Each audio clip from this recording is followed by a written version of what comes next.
Hello friends, this is Shilpa. Welcome to my channel home science hub. Last class में हमने पढ़ा था anatomy and physiology क्या होती है। आज की क्लास में हम पढ़ेंगे क्लासिफिकेशन ऑफ लिविंग ऑर्गेनिज्म, या ये भी कह सकते हैं हम कि क्लासिफिकेशन ऑफ ह्यूमन बॉडी। तो इसमें सबसे पहले आता है सेल। सेल क्या होती है, कोशिकाएं क्या होती हैं, देख लेते हैं। Cell are the basic functional and structural unit of life. Cell क्या है, हमारी लाइफ की, जीवन की एक बेसिक, एक मूल इकाई है, फंक्शनल और स्ट्रक्चरल। हिंदी में देख लेते हैं। कोशिका जीवन की मूल कार्यात्मक और स्ट्रक्चरल इकाई है। जो हमारी लाइफ की बेसिक यूनिट होती है उसको सेल कहा जाता है। यह फंक्शनल और स्ट्रक्चरल दोनों होती है। Sales maintain homeostasis. सेल क्या करती है, कोशिकाएं क्या करती है, होमोस्टेटिस को बनाए रखती है। हिंदी में देख लेते हैं। कोशिकाएं होमोस्टेटिस को बनाए रखती है। अब आपके माइंड में क्वेश्चन आएगा कि होमोस्टेटिस क्या होता है, तो हम देख लेते हैं होमोस्टेटिस किसको बोलते हैं। होमोस्टेटिस, इसको हिंदी में समस्थिति बोला जाता है। Homeostasis is the process by which living organism maintain a stable internal environment despite external changes। Homeostasis क्या है, एक प्रोसेस है जिसके द्वारा क्या होता है, जो हमारे एक्सटर्नल चेंजेस होते हैं, बाहरी परिवर्तन होते हैं, उनके बावजूद भी यह हमारे इंटरनल इन्वायरमेंट को, आंतरिक वातावरण को स्टेबल रखता है, स्थिर रखता है। ये कार्य कौन करता है, होमोस्टेटिस के द्वारा ये कार्य किया जाता है। It involves various physiological mechanism that regulate factors like temperature, pH and nutrient levels within a narrow range essential for proper biological function. इसमें क्या शामिल होता है, इसमें विभिन्न फिजियोलॉजिकल मैकेनिज्म, शारीरिक तंत्र शामिल होते हैं जो हमारे बायोलॉजिकल फंक्शन के लिए आवश्यक temperature, pH and nutrient level के स्तर को बनाए रखता है, या कह सकते हैं उसको नियंत्रित करता है। इसको होम्योस्टेटिस कहते हैं। हिंदी में देख लेते हैं। होमोस्टेटिस वह प्रक्रिया है जिसके द्वारा जीवित जीव, लिविंग ऑर्गेनिज्म, बाहरी परिवर्तनों, एक्सटर्नल चेंजेस के बावजूद एक स्थिर आंतरिक वातावरण, इंटरनल एनवायरनमेंट को बनाए रखते हैं। इसमें विभिन्न शारीरिक तंत्र, फिजियोलॉजिकल मैकेनिज्म शामिल हैं जो उचित जैविक कार्य के लिए, बायोलॉजिकल फंक्शंस के लिए आवश्यक तापमान, टेम्परेचर, pH एंड पोषक तत्व, न्यूट्रिएंट लेवल के स्तर जैसे कारकों को एक संकीर्ण सीमा के भीतर नियंत्रित करते हैं।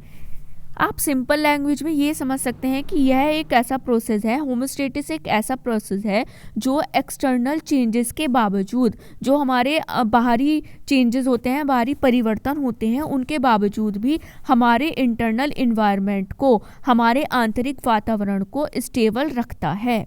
उसको होमोस्टेटिस कहा जाता है। अब देख लेते हैं discovery of the cell. Cell की खोज किसने की। Cells were first discovered by Robert Hooke in 1665। Cell को सबसे पहले किसने खोज की थी, सबसे पहले किसने डिस्कवर किया था, रॉबर्ट हुक ने डिस्कवर किया था। कौन से सन में, 1665 में। He discovered dead cells. इन्होंने किसकी खोज की थी, डेड सेल की, मृत कोशिकाओं की खोज की थी। हिंदी में देख लेते हैं। कोशिकाओं की खोज सबसे पहले रॉबर्ट हुक ने 1665 में की थी।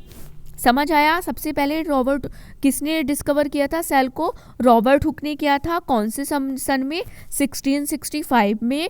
कौन सी सेल, डेड सेल, मृत कोशिकाओं की खोज रॉबर्ट हुक ने की थी 1665 में। He observed the cell in a cork slice with the help of a primitive microscope. इन्होंने सबसे पहले सेल को किस में देखा था? कॉर्क स्लाइस में देखा था। किसकी हेल्प से? With the help of microscope. Hindi में देख लेते हैं। उन्होंने एक आदिम सूक्ष्मदर्शी की सहायता से प्राइमिटिव माइक्रोस्कोप, मतलब जो पहले टाइम में चलते थे, प्राचीन माइक्रोस्कोप होते थे जो इतने पावरफुल नहीं होते थे, की सहायता से कॉर्क स्लाइस की में कोशिकाओं का अवलोकन किया। इन्होंने मृत कोशिका की खोज की थी। समझ आया? सबसे पहले किसने सेल को डिस्कवर किया था? सेल की खोज सबसे पहले किसने की थी? रॉबर्ट हुक ने की थी। कौन से सन में? 1665 में। कौन सी सेल? डेड सेल की। सबसे पहले किस चीज़ में इन्होंने सेल को देखा? कॉर्क स्लाइस में। किसकी हेल्प से? प्राइमिटिव माइक्रोस्कोप की हेल्प से। अब इसको आप एक पिक्चर के थ्रू देख सकते हैं। ये है सर्कल में जो हमारा दिखा रखा है cork cell. Cork cell as observed by Robert Hooke. Robert Hooke को और क्या कहा जाता है? Father of cytology. Robert Hooke also known as father of cytology. Cytology क्या होता है? जिसको सेल्स का अध्ययन कहा जाता, सेल का अध्ययन किसको कहा जाता है? साइटोलॉजी को। रॉबर्ट हुक को क्या कहा जाता है? Father of cytology. अब देख लेते हैं ल्यूवन हुक ने क्या किया था। ल्यूवन हुक ने 1674 with the improved microscope discovered the free living cells in pond water for the first time. इन्होंने क्या किया था? 1664 में 1674 में एक किसकी हेल्प से? इम्प्रूव्ड माइक्रोस्कोप की हेल्प से किस चीज़ को डिस्कवर किया? किस चीज़ की खोज की? फ्री लिविंग सेल की, जीवित सेलों की खोज की। किसमें? पॉन्ड वाटर में, पहली बार। समझ आया? हिंदी में देख लेते हैं।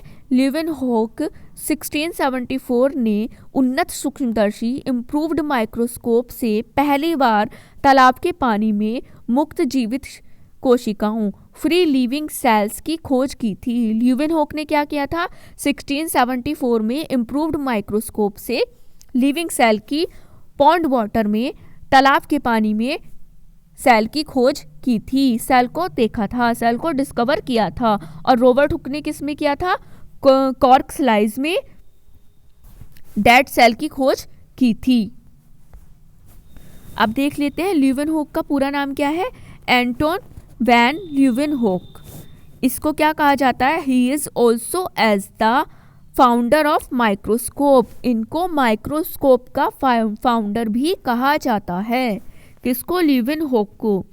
अब देख लेते हैं लार्जेस्ट सेल कौन सी होती है? ऑस्ट्रिच एग में पाई जाती है। सबसे बड़ी कोशिका शुतुरमुर्ग का अंडे को कहा जाता है।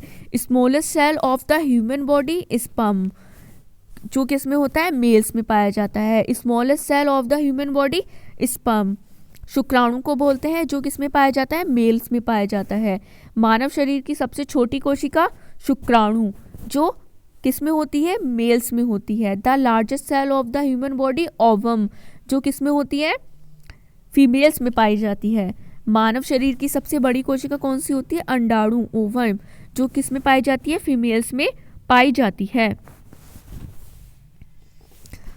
अब देख लेते हैं लॉन्गेस्ट सेल कौन सी होती है ह्यूमन बॉडी की। Longest cell of human body nerve cell, जिसको न्यूरॉन भी कहते हैं। मानव शरीर की सबसे लंबी कोशिका कौन सी होती है? तंत्रिका कोशिका, जिसको न्यूरॉन भी बोला जाता है। स्मॉलेस्ट सेल कौन सी होती है? माइकोप्लाज्मा। और सबसे बड़ी कोशिका कौन सी थी? ऑस्ट्रिच का एग, शुतुरमुर्ग का अंडा। और स्मॉलेस्ट सेल माइकोप्लाज्मा। सबसे छोटी कोशिका माइकोप्लाज्मा। अब देख लेते हैं नंबर ऑफ सेल्स। सेल की कितनी संख्याएं होती हैं ह्यूमन बॉडी में?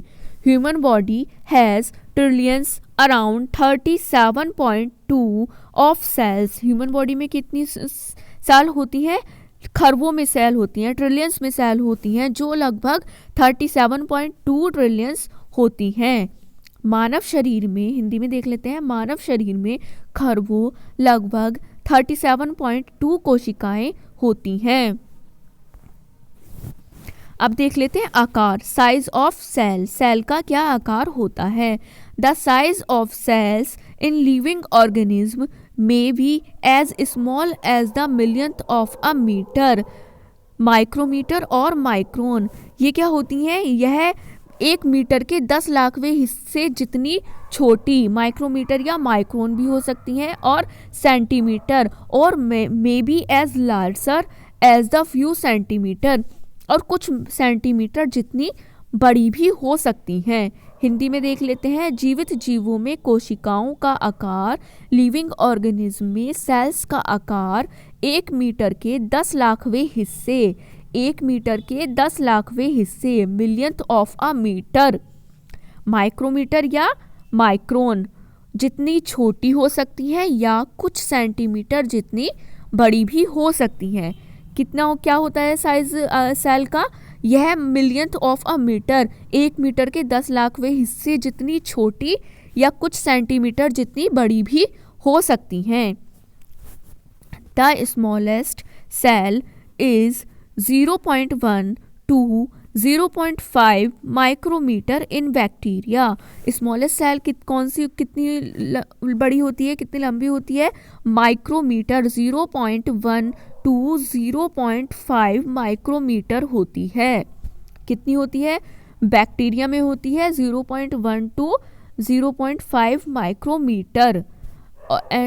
हिंदी में देख लेते हैं। बैक्टीरिया में सबसे छोटी कोशिका 0.1 to 0.5 माइक्रोमीटर होती है।